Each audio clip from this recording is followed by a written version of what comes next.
अशोक जी सिर्फ management set करना, भ्रष्टाचार करना और जिस तरीके से इन्होंने अपनी कुर्सी कैसे बचाई जाए। जिस सोनिया गांधी ने 15 साल इनको मुख्यमंत्री बनाया तो सोनिया गांधी को उन्होंने ठेंगा दिखा दिया। आरपीएससी को तो उसने नाथी का बाड़ा बना दिया। अपने घर के सारे, अपने बेटों को, सारे रिश्तेदारों को, दामाद को, सबको उसने आरएस बना दिया कि यदि किसी के बच्चे का सिलेक्शन नहीं होता तो डोटासरा का रिश्तेदार बन जाओ और सिलेक्शन हो जाएगा। ये स्थिति है। हमारे पूर्व मुख्यमंत्री गहलोत साहब, इनकी 2 बार अल्पमत सरकार को मैंने बहुमत देने का काम किया। 6 विधायक इनको दिए मैंने। इनके पास मेजोरिटी नहीं थी, इनकी सरकार बनाने में मदद की, सरकार को बचाने में मदद की और इस आशा के साथ कि राजस्थान की जनता का भला होगा, नौजवानों का भला होगा।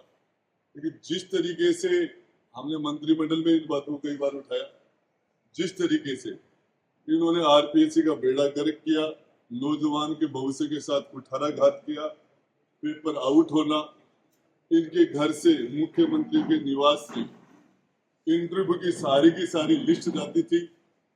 इनके वहां से जो लिस्ट चली जाती थी वो लड़के पास हो जाते थे। मेहनत करने वाले गरीब के बच्चे फेल हो जाते थे।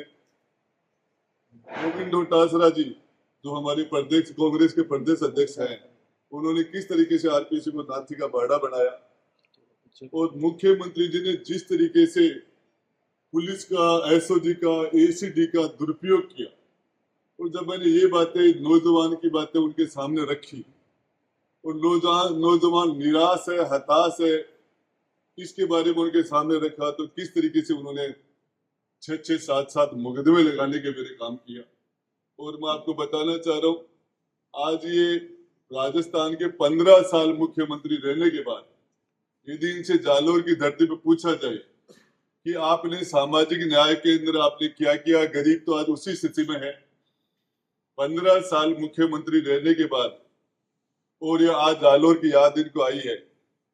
जोधपुर में इनको नकार दिया गया वहां से और वैभव गहलोत वहां बड़ी लीड के साथ हारा था, 4 लाख के लगभग वोट से हार गया था और इन्होंने पूरी जिंदगी, जोधपुर के लोग इनको जान गए। मैं तो जालोर में आप सब लोगों को बताना चाह रहा हूँ, ये गहलोत साहब को बहुत नजदीक से जानता हूँ और इनको इतना ज्यादा नजदीक से जानता हूँ। मैंने इनके बारे में पिछले चुनाव से पहले आरसी के चुनाव में वैभव गहलोत के बारे में, गहलोत जी के बारे में सीधे सीधे मैंने इन पर आरोप लगाए थे, तथ्य सामने रखे थे लाल डायरी के। और ये मैं तो जालोर में आपको यही बताना चाह रहा हूँ कि 15 साल राजस्थान की जनता को इन्होंने मुख्यमंत्री के रूप में पीछे धकेलने का काम किया। गरीब को गरीब रखा, दलित को दलित रखा। आज भी जो आदमी 15 साल मुख्यमंत्री रहा हो, ऊंच नीच, छुआछूत, भेदभाव, ये सारा वैसे के वैसा पड़ा है। इन्होंने कुछ, राहुल गांधी जी कहते हैं कि हम सामाजिक न्याय यात्राएं रखते हैं और जातीय जनगणना की बातें करते हैं। तो उनके टाइम के अंदर 2011 में जब जनगणना, जातीय जनगणना हुई थी, उसको आउट क्यों नहीं किया? 50 से 60 साल तो हिंदुस्तान में उन्हीं का राज रहा था। राहुल गांधी जी के पिता प्रधानमंत्री रहे, उनकी दादी प्रधानमंत्री रही, उनकी दादी के पिता जवाहरलाल नेहरू जी प्रधानमंत्री रहे, सोनिया गांधी जी ने प्रधानमंत्री बनाए। तो सामाजिक न्याय क्यों नहीं किया उन्होंने 60 साल में? आज भी ये सामाजिक अन्याय क्यों हो रहा है? गहलोत साहब ने 15 साल में क्या किया? मैं तो आपको बताना चाह रहा हूं कि जिस तरीके से मेरे खुद के उन्होंने झूठे मुकदमे लगाए। हाँ, पिपाड़ जोधपुर के अंदर कोई बच्ची और बच्चा चला जाता है, मैंने जिंदगी में उनकी शक्ल नहीं देखी और उनके बारे में मेरे खिलाफ मुकदमे दर्ज करवाना, मेरे बंगले पर पुलिस भेजना। और मैं तो जालोर के सभी 36 जाति बिरादरी के लोगों को आपके मीडिया के माध्यम से, हमारे विधायक महोदय विराजमान है और हमारे बाकी सभी लोग, बताना चाह रहा हूँ कि अशोक जी सिर्फ मैनेजमेंट सेट करना, भ्रष्टाचार करना और जिस तरीके से इन्होंने अपनी कुर्सी कैसे बचाई जाए। जिस सोनिया गांधी ने 15 साल इनको मुख्यमंत्री बनाया, तो सोनिया गांधी को उन्होंने ठेंगा दिखा दिया, वहां के पर्यवेक्षकों को बेरिंग लौटा दिया। तो ये आप सब लोग, आपके माध्यम से जालोर की जनता को यही कहना चाहता हूँ कि इनके बुलावे में नहीं आए।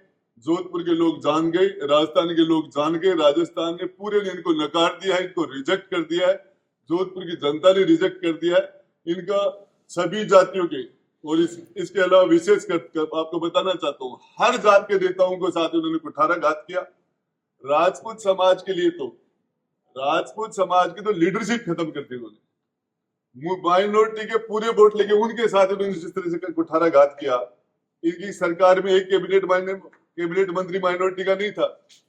दलितों के साथ इनके राज में जिस तरह के जघन्य अपराध हुए, तो मैं आप सबके माध्यम से यही कहना चाहूंगा कि जालोर की जनता को इसकी शेखावाटी स्थल के आपको बताने के लिए आऊं, आगाह करने के लिए आऊं कि इनकी झांसे में नहीं है। सर, आप कह रहे हैं गहलोत साहब को आप लंबे समय से जानते हैं, उनके मुख्यमंत्री रहते हैं, आप मंत्री भी बने हैं, तो आप 4.5 साल, इस बार आपने बसपा से जीतकर 2018 में जब आप जीती, वापिस उनको समर्थन क्यों देते हैं? राजस्थान की जनता की भलाई के लिए हमने सोचा कि आज भी ठीक काम करेगा, और उसके बाद में जब इनकी सच्चाई हमारे सामने आई तो मैंने विधानसभा में भी भ्रष्टाचार पर बोला हूँ, मंत्रिमंडल में भी मैंने रखी है, विधायक दल की मीटिंग में मैंने बातें रखी है, इसी जगह मेरे मुकदमे लगे थे। सच्चाई की आपने बात बताई, तो कुछ बंदे आपने पेश किए, अगर कुछ बंदे आपने बताए नहीं, तो ऐसे कौन से बता सकते हो? देखिए, आज भी मुख्यमंत्री लेवल के लोग आज जेल के अंदर बैठे हैं भ्रष्टाचार के अंदर, और हमारे देश के प्रधानमंत्री ने कहा कि हम भ्रष्टाचार पर जीरो टॉलरेंस अपनाएंगे, और आज भी 2 चीफ मिनिस्टर जेल में है। तो ये हमारे हिंदुस्तान के प्रधानमंत्री माननीय मोदी साहब ने कहा है, लाल डायरी के बारे में भी वो बातें रखी है, गृह मंत्री ने भी रखी है, सरकार बन गई, चुनाव आ गया, आचार संहिता के बाद भी इस पर कार्रवाई। लाल डायरी का जिक्र जो है वो इस लोकसभा चुनाव में कहीं नहीं दिख रहा है, इसका मतलब लाल डायरी कुछ थी नहीं क्या? विधानसभा में सरकार बढ़ती रहा लाल डायरी ने, लोकसभा में कहीं, लोकसभा में बोल रहा हूँ ना, आप चलाओ ना इसको। देखो गहलोत का लाल डायरी में क्या है? आरसीए के चुनाव में सीधा पैसे का लेन देन हुआ था, और मुख्यमंत्री जी के ओएसटी